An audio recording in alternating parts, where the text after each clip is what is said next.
Okay, hello everyone. Welcome to another episode of Theosophical Insights.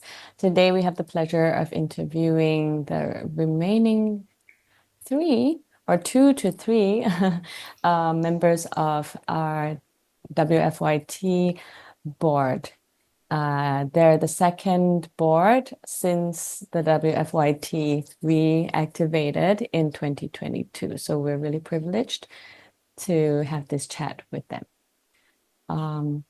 So Beth and Stephanie, why don't you take turns to give like a very brief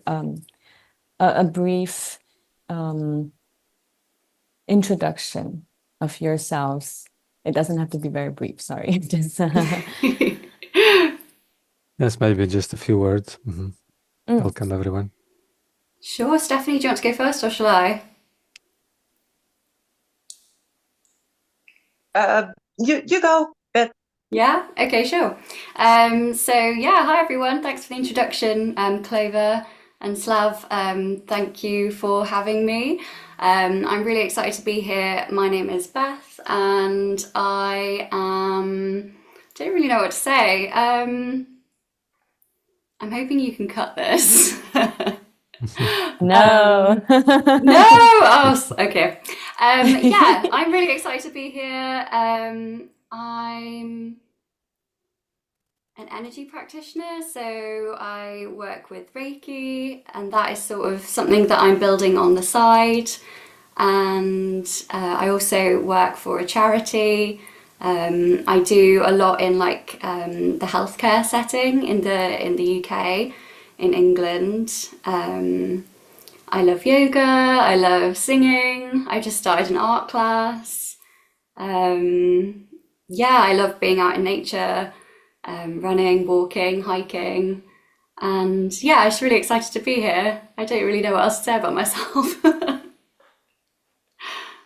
That's a really nice and relatable and lovely introduction. Thank you, Beth. Stephanie. Okay, thank you. I'm from Bolivia. I am telecommunications engineer, and I work. I have worked in logistics most of the time, and also I work. I have a master's degree in project management. And I joined the Theosophical Society 2000 I'm sorry. Yes, 2018, I think. But I remember going to the TS meeting with my mother because she was member too. Actually, she was member when she was pregnant with me. So Theosophy was really always part of my life. So I remember growing up with all this I don't know words and you know the things that we talk about in meetings, and that was always in my life. So yeah, I think That's wonderful, Stephanie. Thanks for sharing. I think it's a really beautiful thing to be born in a theosophical family. It's also equally beautiful to be a naturalized theosophist. I think either way, we have earned it, right? Or we have worked for it in many, in every sense of the word. So, yeah, Svyat. Yes, thank you so much for the introduction. So we are talking about the World Federation of Young Theosophists. Could you share your perception of it? What is it to you? How do you understand it? Why is it important? Beth, maybe you could start. Sure. Thank you. So I joined the Theosophical Society in 2020, and I suppose in lockdown, everyone was sort of going through that stage where maybe there was they were wondering a lot about like the meaning of life and stuff. And obviously we were all locked down, so there was a lot of time to be thinking and wondering about these things with everything going on. I've always had like quite an inquisitive mind, so I grew up in an atheist family with some like Christian input, but not much. My family are all really open-minded, but I sort of was always a little bit quirky, maybe, really loving being outside in nature, like that, having a really strong connection with like nature spirits and tree spirits, and sort of like being very aware of like guides and energy and things around me. And I would question, you know, why are we, like, what are we doing? It was really bizarre to me that no one else would kind of question stuff like that. So I was surrounded by people who just kind of got on with stuff day to day, and I was kind of like, I found that really weird. So I've always been sort of searching for answers, and I guess I would go inward, and what I now know to be some kind of meditation, I would ask sort of questions and receive sort of like impulses or feelings, and I kind of found how to found my intuition, I suppose, and found that kind of inner guidance and sense of truth. So in 2020, I actually, it was on Google, I found the Theosophical Society, but there were a few different signs and things that came to me. And I stumbled across the society, and the objectives really sort of spoke to me and resonated with me. And I think I joined up on like the same day that I stumbled upon it online. And the society in England and Wales is primarily sort of like the older generation. There is a small group of young people who we've sort of all connected, and we connect via like WhatsApp, and we speak occasionally, but there's nothing sort of active going on really at the moment. So yeah, the society, I find it really grounding. The society in England and Wales offers a diploma, which is, it takes you through all the like basics of theosophy and the principles, which really resonated with me. It's sort of things that I had found within myself anyway, and sort of think that's how I sort of saw the world anyway. So it was really nice and validating and amazing to come across that sort of community of people who are all studying, and sort of who all have this inquisitive sort of mind that wants to explore and maybe explore things that aren't right in front of you. So yeah, I think, yeah. So in that respect, finding more young people who are also engaged in Theosophy was also important, right?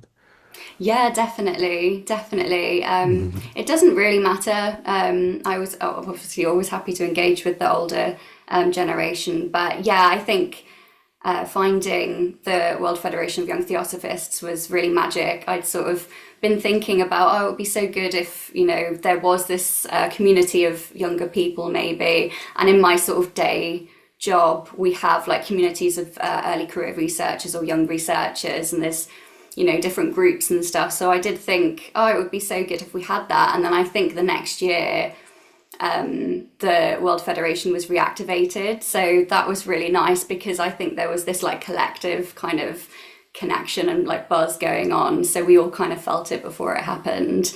And yeah, so it was really important to find the World Federation of Young Theosophists. And I haven't actually been to any meetings yet, but I'm really excited. I'll be going to Naarden in June. So that's the first time I'll sort of be meeting everyone face to face, which is really lovely. At the moment, it's all been Zoom and working remotely, which isn't unusual for me because all my jobs are remote. But yeah, so I'm really excited for that. Wonderful, thank you for sharing. So you like found your family in a way, finding TS. Yeah, Yes, absolutely. It definitely feels that way. Yeah. Wonderful. And Stephanie?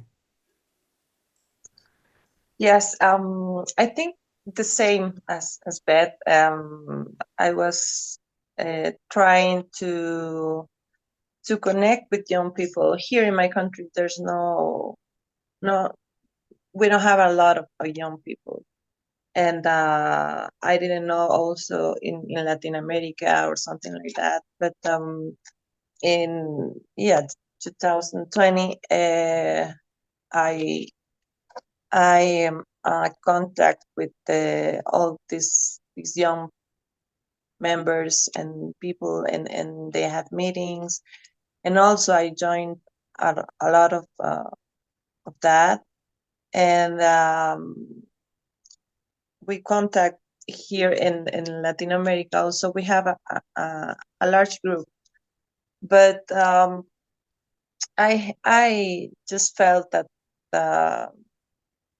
I want to help. I wanted to help. I want to do more to to increase young members and help the young community. Because in my experience, we don't have here a lot, and I think there's the same thing going on in other countries or in other cities. I don't know. So I wanted to help and improve that, and also, like Beth said, I really found my family also. I felt even with the distance, I found that we belong together or something like that, and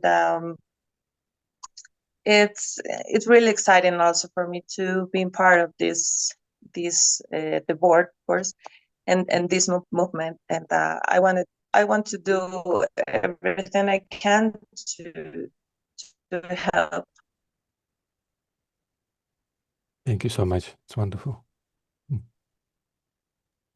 Yeah, I think we have everyone seems to feel the same way. Everyone in the WFYT seems to resonate with the fact that we feel like we have come home with this community,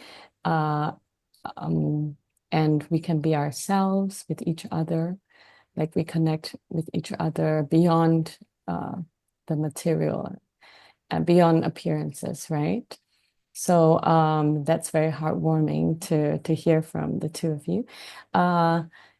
And based on what you've said, I can tell that your dedication to supporting youths and helping youths in their journey, on their spiritual journey, I can see that dedication is very strong, and it's very obvious in your vision, in the vision of your election proposal. So maybe, could you share a little bit more about how you came to the vision that you proposed, what it means to you? Like, is this part of what we shared in our biography as a board Yeah. member application? Yeah. Yeah. So Okay. Beth, for you mentioned the language of theosophy and aligning the I guess the different genders of yeah. Sure, yeah. So in terms of language, I think sometimes I've read a few theosophical texts. My favorite was At the Feet of the Master. That really, really spoke to me. And it was quite easy to understand for me, I found. I do tend to listen to stuff on Audible. I don't know if you have Audible everywhere. It's so it reads out everything. It's a lot easier. But I tried to listen to The Secret Doctrine, which I found it was so heavy and it just didn't seem to hold my attention very well. And I find that quite a bit with, that's what I really enjoyed about the diploma that they offer in the English section, is it sort of explains in plain sort of simpler terms some of the more complex, although basic principles, some things can be quite complex, and it explained it really well.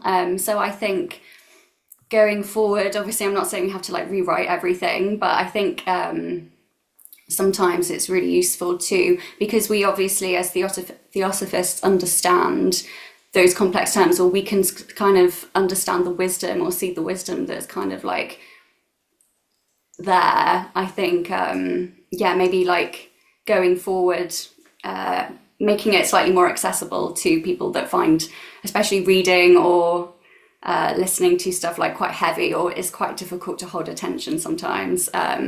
I do think I'm a bit of a perfectionist, so if I'm not fully, sometimes it's good to just have stuff on in the background, and I do believe that it does go in on different levels, so like your subconscious is still picking up you know, things that it needs to, or maybe you're hearing what you need to at the right time. But yeah, going forward, I think to make it slightly more accessible, to potentially put things forward in more like simple or plain English or lay terms. So in terms of, oh, and also making Theosophy a little bit more relatable to daily life. But I know there's a few like projects and initiatives already in place sort of doing that, which is really cool. And then in terms of like the masculine and the feminine, I'm just going to take a sip of water before I start talking about that. Yeah, so obviously we have the two energies, the masculine and the feminine, and this is just my experience, so it's just my opinion. But when I first came across Theosophy, obviously I understood the meaning and the intention behind all of the words, but what struck me initially was sort of how a lot of the language that was used was quite masculine. And the way that, because ancient wisdom, like Theosophy, it wasn't always called Theosophy, but it has been around for like, you know, years and years and years, and like a very, very long time.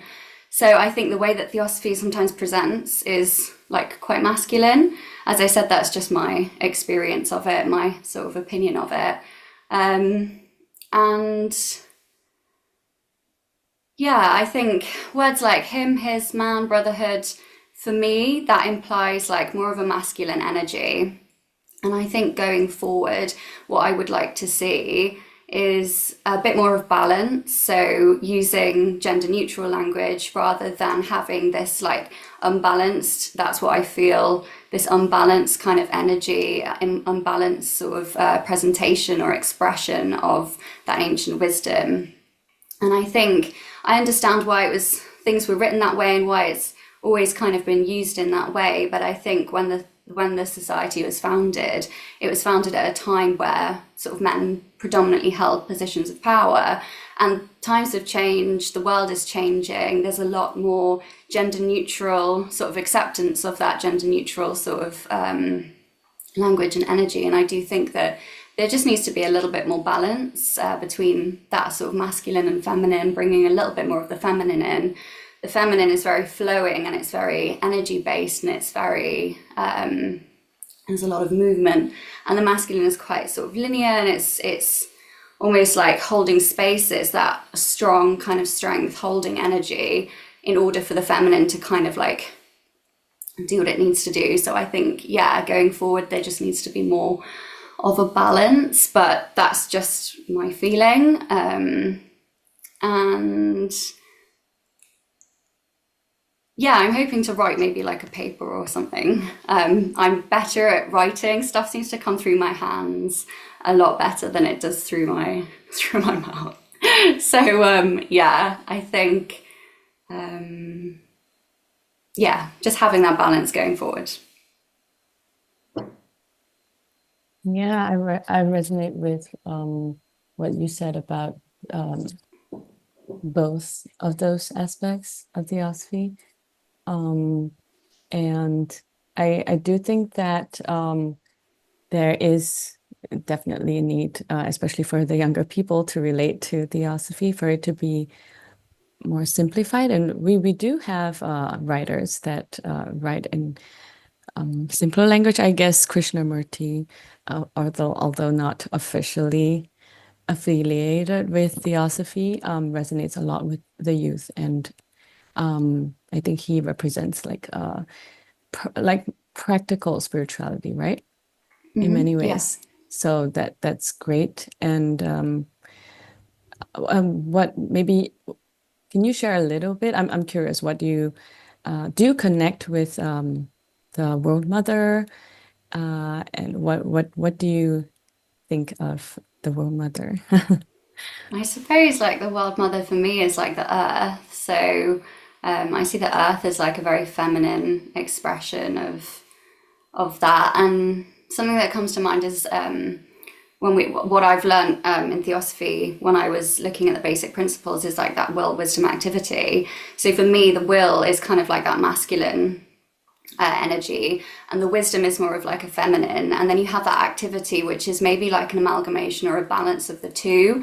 So I feel like the will has always been there, like the society was kind of set up, it was established, and that was the will. And then I feel like although there is obviously the wisdom there, I think going forward, in order for us to be, I feel like the society can move more into, and there are a lot of projects that are doing this already, but more of like a service, promoting projects that are more service orientated rather than just the study of Theosophy. It's actually sort of like helping and serving communities, underrepresented communities potentially. And I think in order to fully live that and to fully sort of make the most of that, which I see as the activity, which is more of a balanced way of being, I think there needs to be more of the wisdom. I'm not sure if this is coming through very well, but it's just I associate like the feminine and the wisdom, the will as the masculine, and the activity as the sort of balance between the two. So I think going forward, if we want to be more service orientated, there needs to be more of a balance between like the will and wisdom and the masculine and the feminine. So I don't know if that answered your question, but yeah.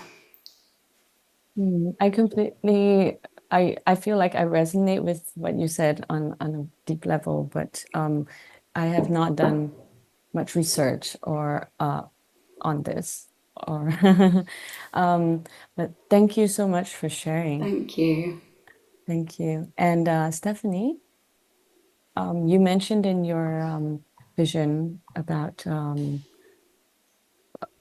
how you see the global young Theosophist community as very important, and how you can how you can support and grow it using some of your project management skills and experience. Would you like to talk about your vision as well? Yeah, sure. Yes, like I have experience in that. I think the projects that we could do as young community, and also the TS global community, it's really important. Because in that way also we can do, of course, like a service projects, to help others. And also with that projects and with that things that we do, we can I don't know if that word the right thing to say, but we can get more members, and we can spread the Theosophy. And I think that's one of the things that we have to do as TS members and young members. We need to attract more people to join, of course, this beautiful community. So I think the projects that we can manage and we can create, and of course we have to improve as young members. Of course, we can do a modern projects that we can, that the thing that I said before, attract more young people. So that's why I think that's really important. The things that we do from now on, and of course the gatherings that we have is really important to meet each other. But I feel that we have to do more service, more projects of service to help others, and that's why I wrote that, and I put that, and I feel that way. Yeah. Thank you. And yeah, I feel like what all of you, through your visions and your activity, what you're doing now is, it definitely is advancing the TS and the ancient wisdom a lot. And I'm really excited to for now and for the future that we're building. So thank you. Yes. So we were speaking about the ideas and the visions, and now maybe we could bring it more a little bit into practical experience. Could you tell us a little bit about what is currently going on, what projects are being done now and designed for the nearest future, maybe in the World Federation? Maybe some hopes and some current works. Yeah, definitely. So one of the projects that I'm really excited about that is sort of dormant at the moment, and we're not quite sure why. We're trying to push it, and we've been trying for a little while, but it's sort of like it's not ready to come out into the world yet. But it's the magazine of the World Federation of Young Theosophists. So everything has had some amazing authors and some amazing writers and a really good team editing and sort of designing, putting it together. And we had a little bit of a hurdle, I suppose, with like the distribution plan.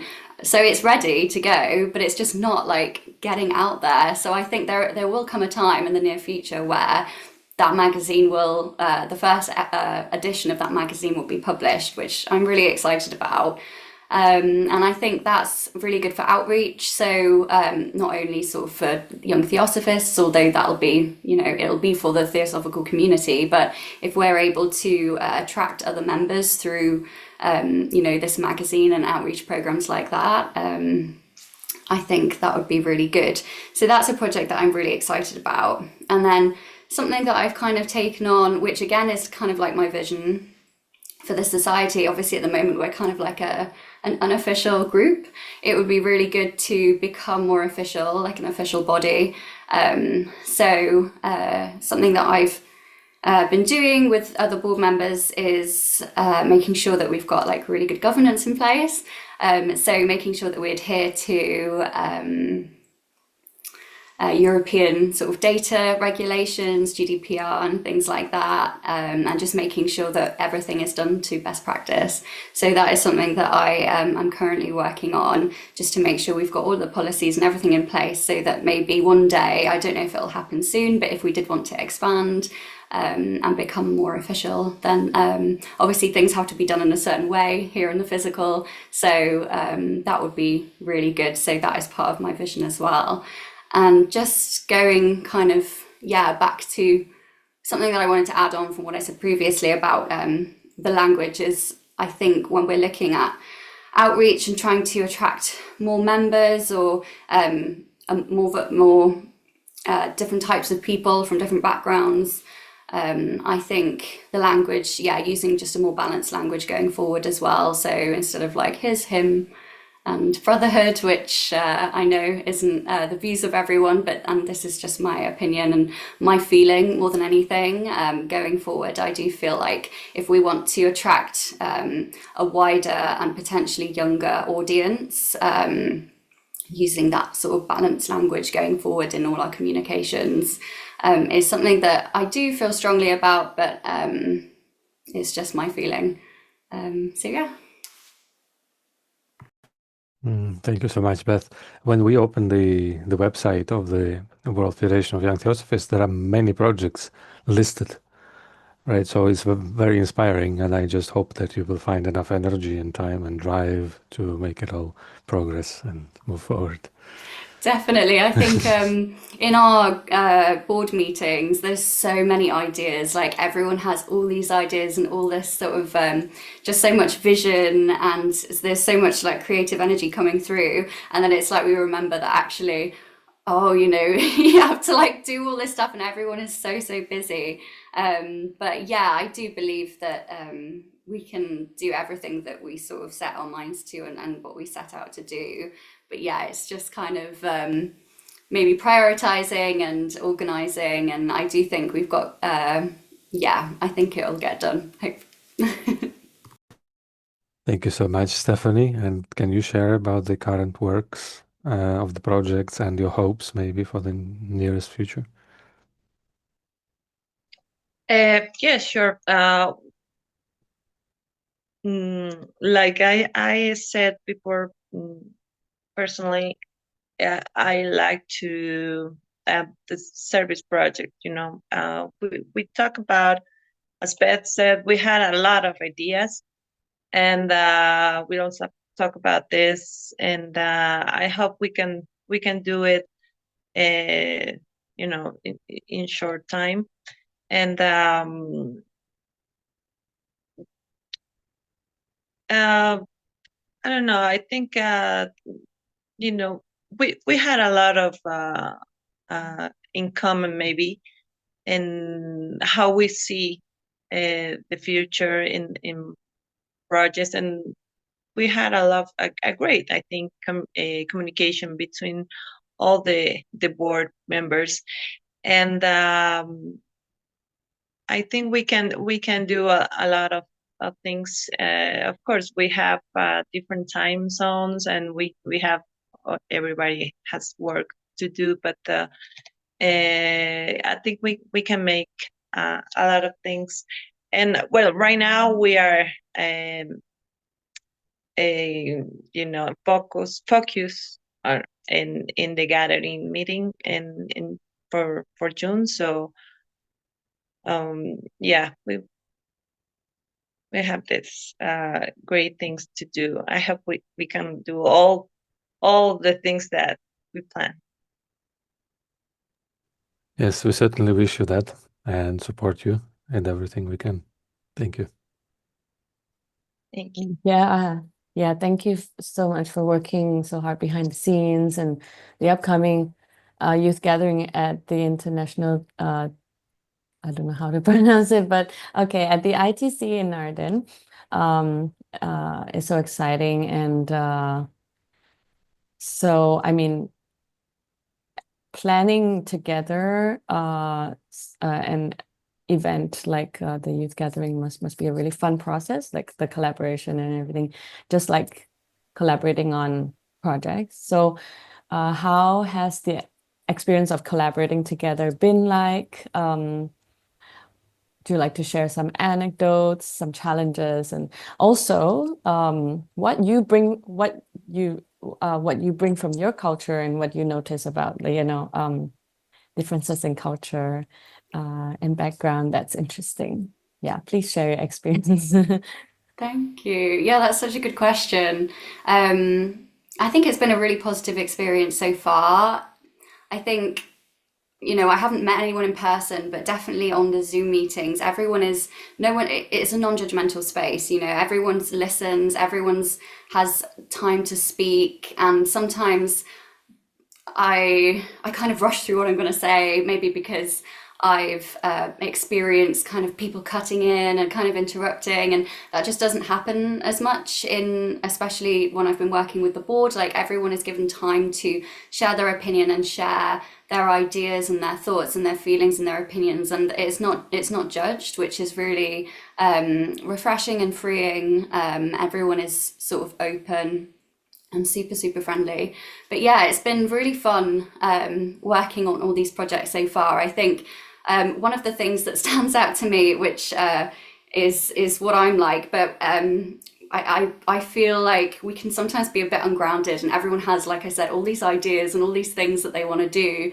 But then it's like having, so there's a couple of people in the group who are quite assertive, and they're like, you know, this needs to be done and that. And it's really good to have kind of a mix of like energies, because you've got some people who have all the ideas and they've got all these dreams and wishes and wants. And then we've got that sort of grounding energy that comes in and is like, okay, so how are we actually going to do this? And so, yeah, I think it's a really nice mix. And I'd never met anyone before, and I'd been involved in a couple of projects and on different sort of WhatsApp groups and stuff, but it's amazing how I do feel like it's just really meant to be. Like, everyone has come together, there's all these different personalities and everyone brings something different, and everyone in the group is super busy and seems to have really interesting sort of jobs. So it's nice that we can sort of bring our personal experience or our professional experience from what we do at home day to day, and use that in our like project planning and organization and whatnot for all these different projects. Yeah, I think there's something else I was going to say, but it's gone. So yeah, I'll finish there. Yeah, I feel like in like a theosophical group, I think especially in my experience with in our WFYT group or among theosophical youths, I feel like even though we have our differences, there is like respect of diversity, unity in diversity, and yeah, that makes all the difference, I feel. Yeah, just having that confidence. I think when you're in like a group that is mutually respectful, it really kind of brings, especially, well, this is my experience, but I feel like I'm able to come out of my shell a bit. And sometimes I can not be so assertive or so like, but I definitely feel like I'm learning through being able to work in this with this group of people. It's like a safe space. It's like, no, I can be a little bit more assertive, or I can share my opinions or things that maybe I wouldn't feel confident sharing. So it's definitely been a learning experience for me, and it's definitely a positive one. And I think I'm definitely learning a lot from the other members of the group. I think I'm the youngest there, which doesn't matter, but I do feel like everyone has so much to offer. Everyone brings something different.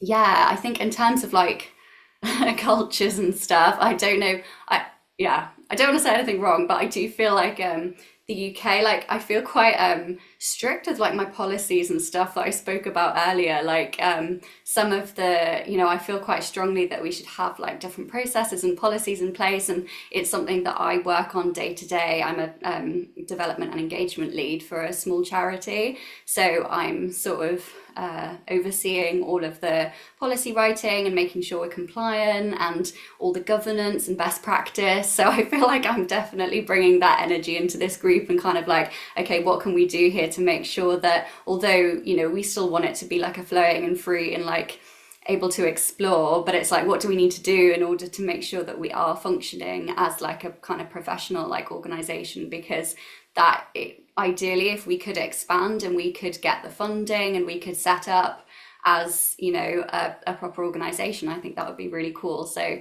I do bring maybe a bit, I see it as strict, I don't know, maybe sometimes I feel that way, but yeah, I think everyone has something different to bring, which is really amazing. I think we all work really well, and like I said, it's amazing that it's very meant to be that just these like sort of people have all just come together and we're all able to work really well. Yeah, so it's been a really positive experience for me. Yeah, that's wonderful. How about Stephanie? Yes, it's really good also, and about the gatherings, I didn't go, and I didn't participate in any one before, so I this year I won't be able to be part of this.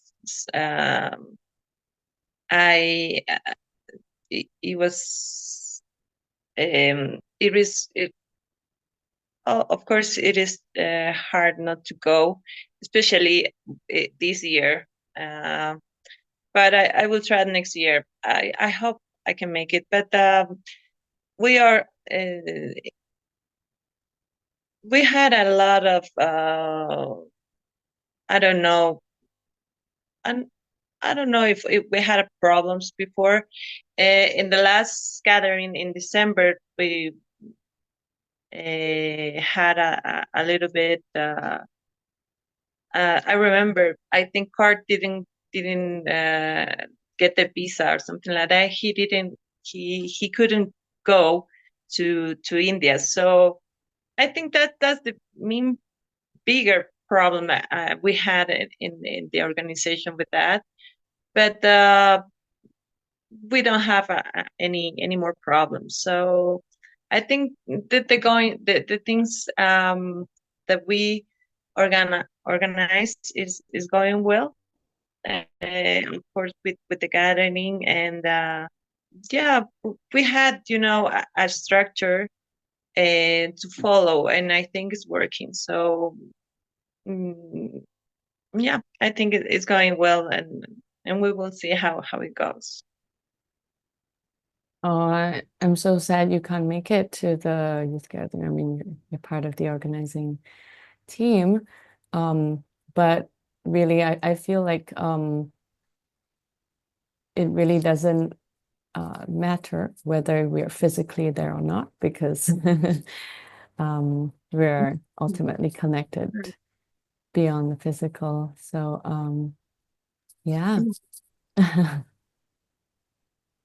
Yes, thank you. Maybe we could share a little bit more about Theosophy itself. Beth already mentioned the inspiration coming from the feet of the Master. And as I understand, also the three objects of the TS were important, right? Because you mentioned that they resonated a lot with your perception. So what else? What other theosophical ideas or books or authors maybe inspired you and maybe give you a vision to follow and to bring to life? Thank you. Yeah, that's a really good question.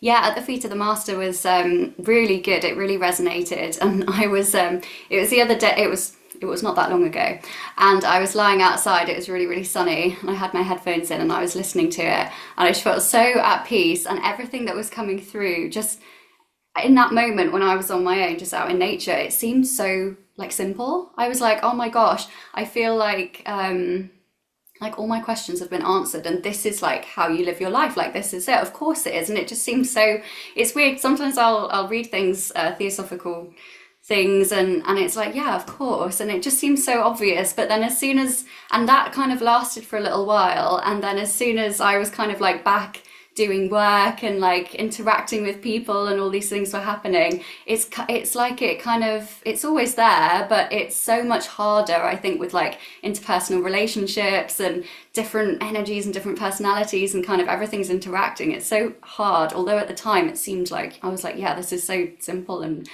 it really is resonating with me. It's so hard to live in that way. So yeah, At the Feet of the Master really spoke to me. I think one of the things that really inspired me, especially at the beginning, and really helped with sort of me finding the society, was sort of like the creation of the universe, and that all sort of all of that, all of those teachings, which is some part of some of the basic principles. So I would, and that sort of like one energy, so the absolute, like that is something that really resonated me when I read some of the theosophical stuff online when I first joined, because it's something that and growing up in like an atheist family, that was not a normal way of thinking. Like it wasn't a normal way to feel. And so I would sort of talk about it sometimes and people would be like, okay. So it was really nice to, and like validating, I think I said before, to read that. And I would sort of meditate when I was younger and think back and sort of imagine like, okay, so I'm in this room, and what if like this isn't there and that isn't there and my bed isn't there and the trees aren't there and then this isn't there and then the earth, and I would almost like zoom out and okay, the stars aren't there and the sun isn't there, and I would go into this like space and there would be nothing, but then I'd realize that actually there is something that, like, I'm here, I'm observing this, so there's something there. And it was just that like eternal, infinite kind of energy, and I really felt that. And that's where my concept of like I thought it was at the time, because I was like, oh my gosh. So that's where, yeah, so all of that teachings with the theosophical teachings about the creation of the universe and the absolute, that really resonates with me. And I love the scientific, so I have a BSc in genetics, so it's biological science. So that kind of scientific kind of way of looking at things and questioning things and trying and testing, I really like about theosophy, and always using sort of like your own, like tuning into your intuition and what is true for you, is really important. I think always asking your own questions and not just taking things for face value, and not just taking what someone else is telling you as truth, but taking it and being like, okay, that's cool, I'm gonna meditate on that or question that myself, or so yeah. And then the three objects, yeah, so exploring the latent power in that humans have, or that sort of lies within humans. I think that really resonates with me, and I'm still kind of exploring what that really means for me, I think. But yeah, that's something that feel like I'm moving into going forward, is kind of like, what does that mean for me? Yeah. Thank you so much. Thank you. And Stephanie? Any inspirations that come from books or authors or theosophical ideas, maybe? Your microphone is switched off. Yes. Sorry. I think yes, one of my favorite books, it's also The Feet of the Master and Light on the Path. Also, I like a lot of Brother Burnier. When I read I think that the name in English is a Human Regeneration. I don't know if it's that correct. But it was like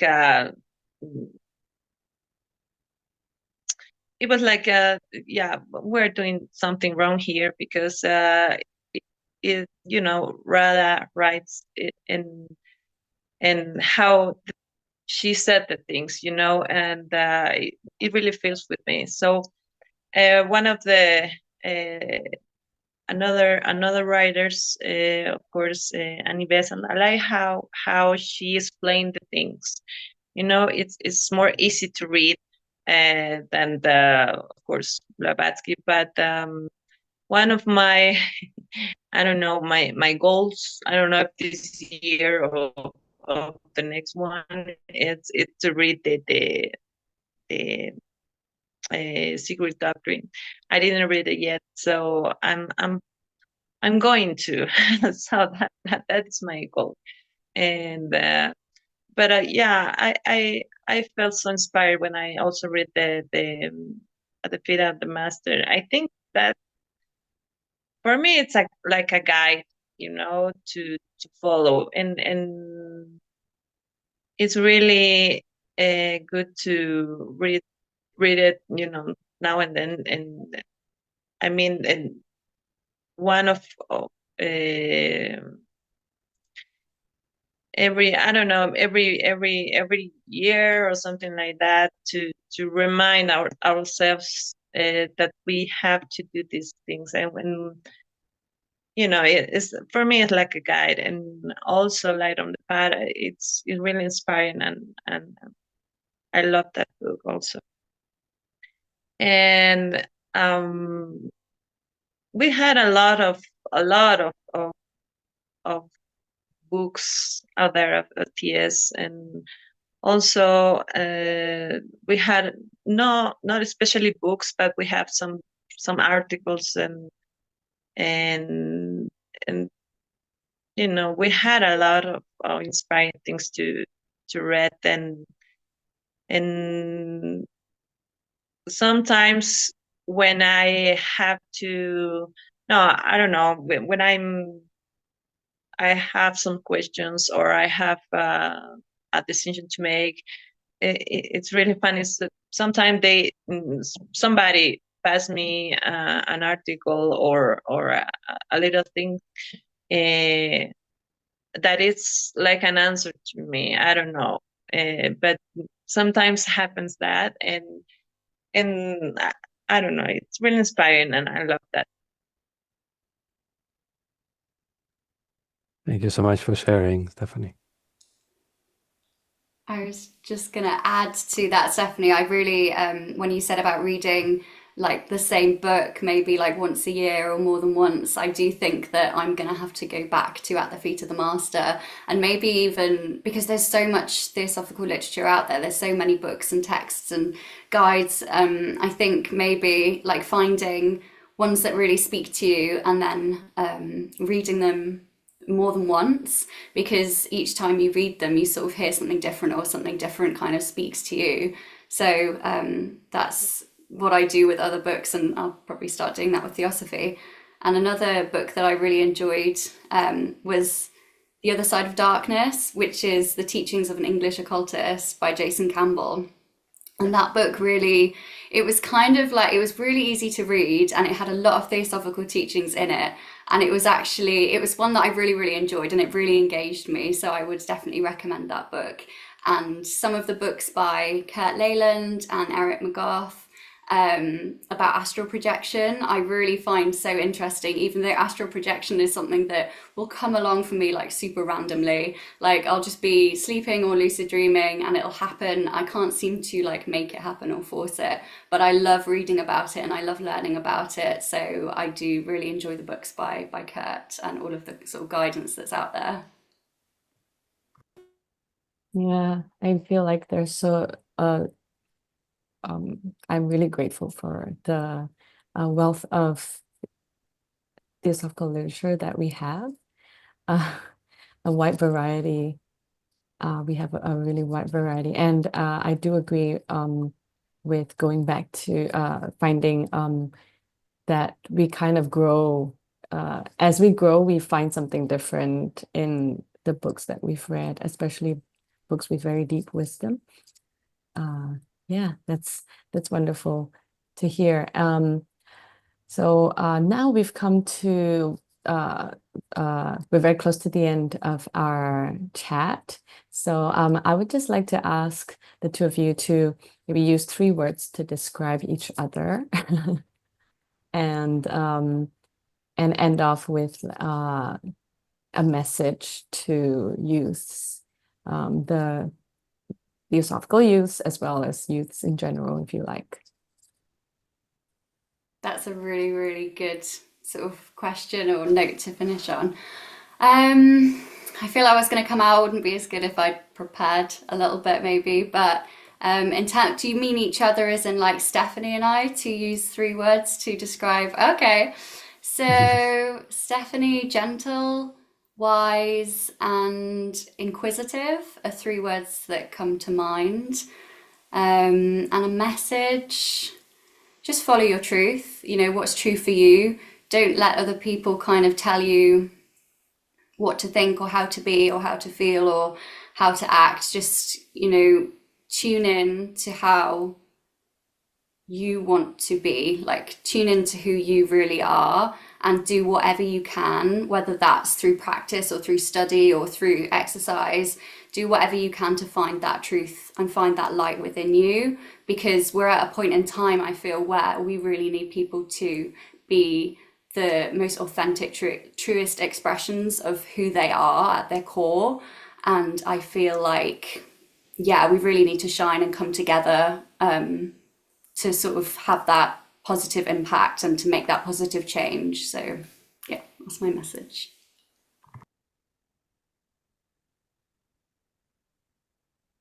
Thank you. Okay. Sorry. No, please go go ahead, on, Stephanie. Stephanie. Yeah. So Beth,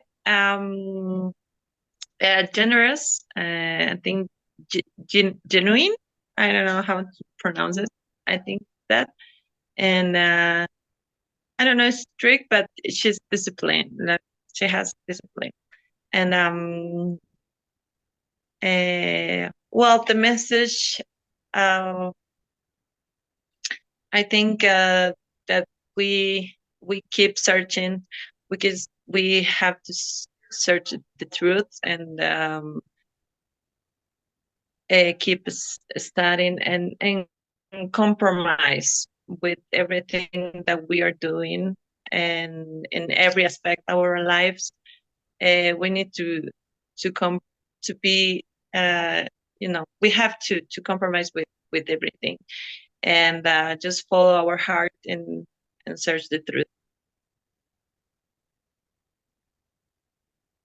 Thank you. It's really been a pleasure talking to both of you. Hopefully, we have another chance to interview you again, because there's definitely so much to talk about, so much to expand on based on what you shared. So, yeah.